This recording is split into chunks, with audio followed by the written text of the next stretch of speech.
যেটা বাবা মায়ের কাছ থেকে আসে। তো তারপরে বিভিন্ন রিসার্চ চলছে, কিন্তু এখনো পর্যন্ত সঠিকভাবে এটার মেডিসিন তৈরি করা সম্ভব হয়নি।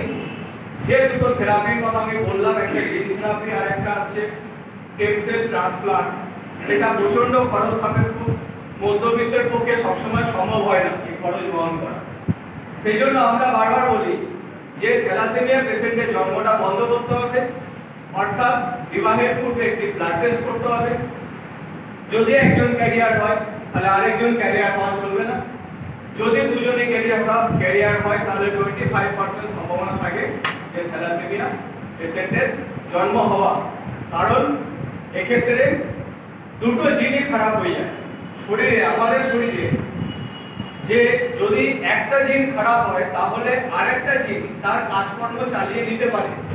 কখনো কখনো ক্যারিয়ারদের ক্ষেত্রে কি হয়, কখনো কখনো ব্লাড একটু হিমোগ্লোবিনটা কমে যায়, কিন্তু তবুও সেটা